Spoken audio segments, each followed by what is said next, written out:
Dairy Queen, home of burgers, french fries, cheese curds, and no Dairy King. She can do bad all by herself. But let's be honest, there's only one menu item that, time after time, keeps you coming back for more: the Blizzard. 1 part soft serve, 1 part candy bites.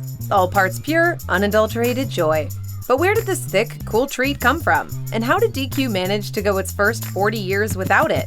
Well, today, we're turning this one upside down with the history of Dairy Queen. But before we get started, be sure to subscribe to the Weird History Food channel and let us know in the comments below what other ice cream chains you'd like to hear about. All right, time to break out your outerwear, because it's Blizzard time. In the 1930s, dairyman John Fremont McCullough and his son Alex developed a special formula for soft-serve ice cream. John believed that soft-serve ice cream was the queen of all dairy products, superior to hard-scooped ice cream because its higher temperature allowed customers to better taste its sweet flavors. With their new formula in hand, John and Alex just needed a place to sell it. And along came the aptly named Sherb Noble, one of John's friends and regular clients. Noble owned 3 ice cream parlors, and he agreed to give the McCullough's product a try for a one-day promotion. You could say it was a noble deed. So, on August 4th, 1938, the trio introduced soft-serve ice cream to the town of Kankakee, Illinois. This one-day event offered an all-you-can-eat experience priced at just 10 cents per customer. Even back then, that was a heck of a deal, and the public swarmed Noble's tiny parlor en masse. The place was so bustling that Noble worried the piled-up customers would push up and shatter his storefront's glass windows. And thus, in less than 2 hours, John, Alex, and Sherb sold out of their entire stock of 1,600 servings. If that ain't a hit, nothing is. So after 2 more years of tinkering with the soft-serve production process, the trio established an all-new restaurant chain that put this soft-serve creation at the center of its business model. And on June 22, 1940, the first ever Dairy Queen opened its doors in an old, run-down building in Joliet, Illinois. From its beginning, DQ made use of the franchise system for growth, and this first location wouldn't be on its own for long. Noble opened up the second DQ in 1941, the first to feature a walk-up window for placing orders. He likely would have opened more locations had he not been drafted into the Second World War. War truly is hell. Noble answered the call of duty in stride, and despite his absence, Dairy Queen continued to rapidly expand.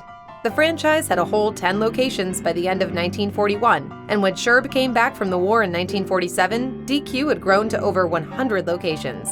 Take that, Jerry's! It was becoming clear that the Dairy Queen brand was quickly growing into something far bigger than any of the 3 founders could have ever imagined. At the close of the 1940s, Dairy Queen introduced their first lineup of malts and shakes, and in the early 1950s, they also started to sell both banana splits and the all-new, ever-luxurious Dilly Bar, a chunk of soft-serve coated in a crunchy flavored shell which offers minimum protection but maximum deliciousness. As the 50s raged on, and a certain fast food chain with a certain clown mascot began spreading its tendrils across the United States, Dairy Queen knew they'd have to add hot food to their ice cream exclusive menu. After all, relying solely on ice cream had made many Dairy Queen locations, particularly those in colder climates, summertime exclusives, ensuring those locations raked in no money during winter months. Just when the days were at their shortest, and the Queen's defeat at the ruthless hands of Ronald McDonald seemed all but certain, a hero emerged.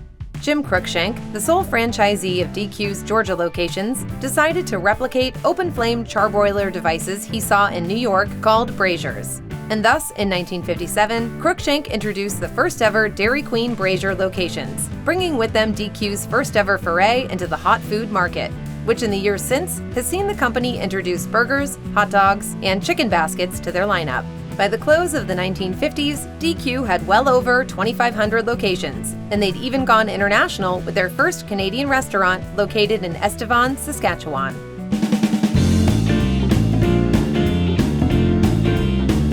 The original Blizzards were simply milkshakes made extra thick, and then flipped upside down in front of customers to demonstrate their viscosity. Unfortunately, these original Blizzards didn't last long, and they were discontinued before the decade was up. Then, in 1985, Dairy Queen franchisee Samuel Temperato, who owned nearly 70 DQ locations in the St. Louis area, took note of a local competitor.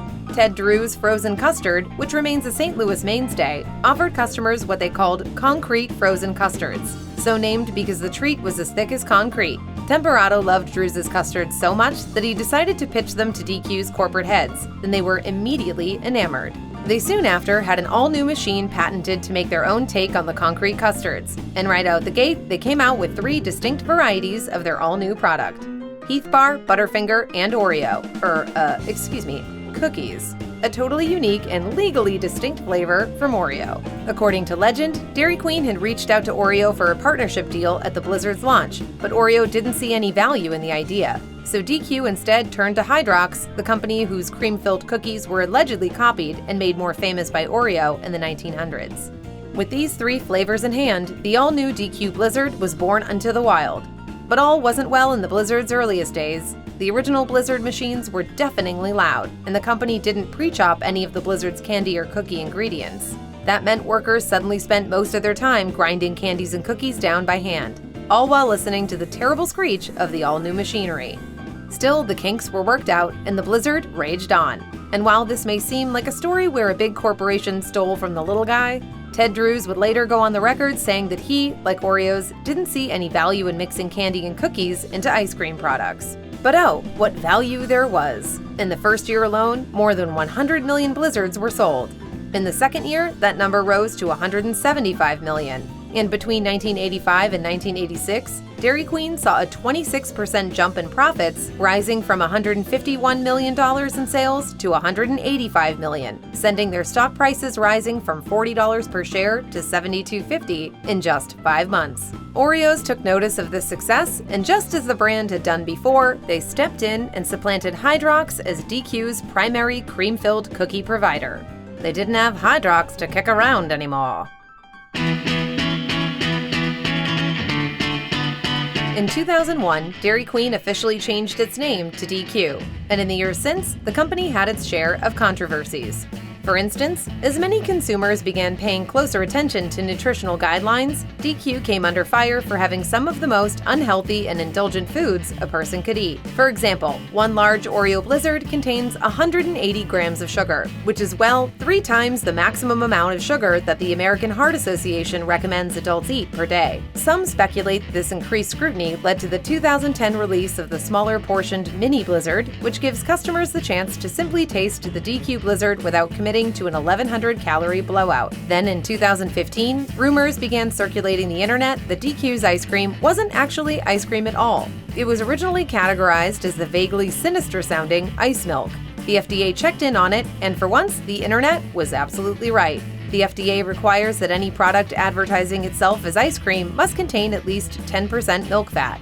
And since DQ's soft serve options contain closer to 5% milk fat, none of their products can legally be called ice cream. While recent changes to FDA rules now allow DQ's products to be marketed specifically as low-fat ice creams, DQ has shown no interest in taking up that moniker. Instead, they'll sell you a soft-serve cone, a Blizzard, or a dipped soft-serve bar, but they will never officially call any of their products ice cream.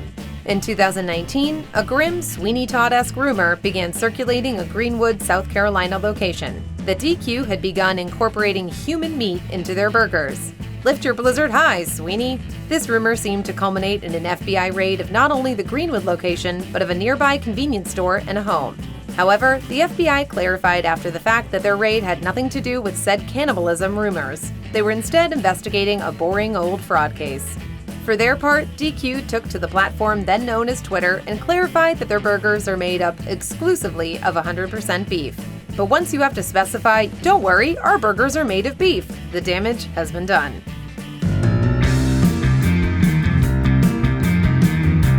Today, the DQ brand operates over 6,000 locations in more than 20 different countries. The place with the most DQs is good old Texas, clocking in with over 600 locations.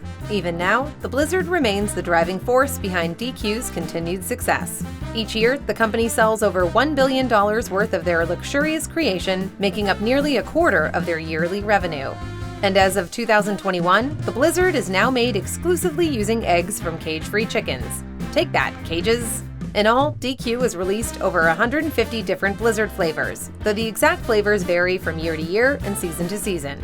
Current unstoppable mainstays include all 3 of the original flavors, along with Reese's, Snickers, cookie dough, turtle pecan, and brownie varieties.